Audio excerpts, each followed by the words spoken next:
السلام علیکم ورحمۃ اللہ وبرکاتہ نحمدہ ونصلی علی رسولہ الکریم اما بعد فاعوذ باللہ من الشیطان الرجیم بسم اللہ الرحمن الرحیم الصلاۃ والسلام علیکہ یا رسول اللہ وعلی آلکہ واصحابکہ یا حبیب اللہ۔ ترقی یافتہ اور ماڈرن دور میں دنیا کے افراد اپنے کو کسی بھی طرح غیر ترقی یافتہ سمجھنے کو تیار نہیں ہے،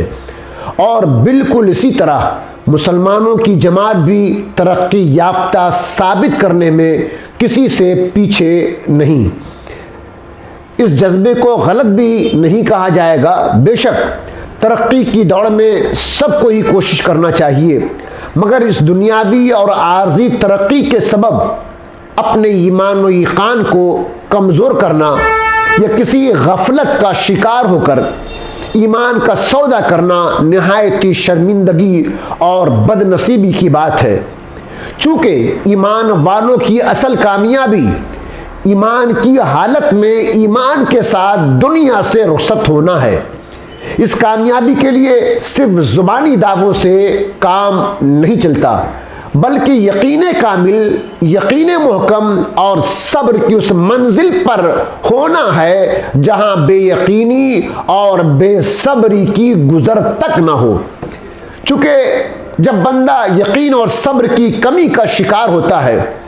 بزدلی اور انسانوں کا خوف اس پر غالب ہوتا ہے، ہر دینی چیز میں شک کرتا ہے، اور کسی دینی حکم پر عمل کرنے کی صورت میں اگر اذیت پہنچے تو اس سے گھبرانے لگ جاتا ہے، تو اس وقت اس کا دل عقیدے کی کمزوری اور نفاق کے مرض میں مبتلا ہو جاتا ہے۔ پھر اس کا حال یہ ہوتا ہے کہ مسلمان کہلانے کے باوجود اگر کسی کی ہلکی سی تکلیف سے ڈرا کر اس سے کفر و شرک کا مطالبہ کیا جائے تو وہ اس مطالبے کو پورا کرنے میں دیر نہیں لگاتا۔ افسوس فی زمانہ اسی طرح کی صورتحال مسلمانوں میں پائی جاتی ہے، اور ان میں عقیدے کی کمزوری کا مرض عام ہوتا نظر آ رہا ہے، اور ان کا حال یہ ہو چکا ہے کہ اگر اللہ تعالیٰ کی وحدانیت اور اس کے وجود پر عقلی اعتراضات کرے، نبی اکرم صلی اللہ تعالی علیہ وسلم کے آخری نبی ہونے کے باوجود کوئی اور نبوت کا دعویٰ کرے، یا شان عظمت مصطفیٰ صلی اللہ تعالی علیہ وسلم اور قرآن مجید کی حقانیت پر کوئی انگلی اٹھائے اور اسلامی احکام کو اپنی عقل کے ترازو پر تول کر ان کو صحیح یا غلط ہونے کا فیصلہ کرے، تو مسلمان ہونے کا دعویٰ کرنے والے اپنے دین و مذہب سے پھرنے میں دیر نہیں لگاتے، اور کسی طرح اپنے دین پر قائم رہیں بھی تو صرف ان اسلامی احکام پر عمل کے لیے تیار ہوتے ہیں جو انہیں اپنی عقل کے مطابق نظر آئیں، اور جو ان کی عقل کے برخلاف ہو تو انہیں جھٹلانے اور دین اسلام کے دامن پر ایک بدنما داغ قرار دینے میں تاخیر نہیں کرتے۔ اللہ تعالیٰ انہیں ہدایت اور عقل سلیم عطا فرمائے۔ اسلامی قوانین ہر عام و خاص کو ماننا لازمی ہے۔ ایک ہی قانون، ایک ہی نظام، ایک ہی اللہ عز و جل کا فرمان، ایک ہی رسول اعظم صلی اللہ تعالی علیہ وسلم کا حکم، سبوں کے لیے اس پر عمل کرنا واجب ہے۔ اس میں بالکل بھی کوتاہی یا کسی تعویل کی گنجائش نہیں۔ کبھی ایسا بھی ہوتا ہے کہ لوگ نسبتوں پر بھروسہ کر کے نماز اور زکوٰۃ تک کی ادائیگی میں کوتاہی شروع کر دیتے ہیں، جبکہ اللہ عز و جل اور رسول مقبول صلی اللہ تعالی علیہ وسلم کا فرمان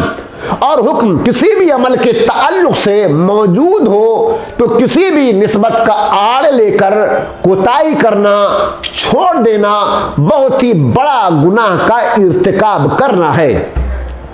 ازواج مطہرات رضی اللہ تعالی عنہن کو حکم دیا گیا کہ نماز پڑھا کرو، اور زکوٰۃ دیا کرو۔ اس سے معلوم ہوا کہ کسی کو یہ غلط فہمی نہیں ہونی چاہیے کہ نبی کریم صلی اللہ تعالی علیہ وسلم کی قرابت کے باعث اگر کوئی نماز اور زکوٰۃ کا تارک چھوڑنے والا ہوگا تو اس سے کسی قسم کی پوچھ گچھ نہیں ہوگی۔ اس سے ان لوگوں کو عبرت حاصل کرنی چاہیے جو نماز نہیں پڑھتے، روزے بھی نہیں رکھتے اور فرض ہونے کے باوجود زکوٰۃ بھی نہیں دیتے، اور انہیں جب عمل کرنے کی دعوت دی جاتی ہے تو نسبت کا بہانہ بنا دیتے ہیں کہ ہماری نسبت اچھوں سے ہے، بڑوں کے ساتھ ہے، اس لیے اگر ہم ان احکام پر عمل نہ کریں تو بھی ہمارا بیڑا پار ہے۔ جبکہ قرآن کریم میں واضح ارشاد موجود ہے، وَأَطِعْنَا اللَّهَ وَرَسُولَهُ، اور اللہ اور اس کے رسول کا حکم مانو۔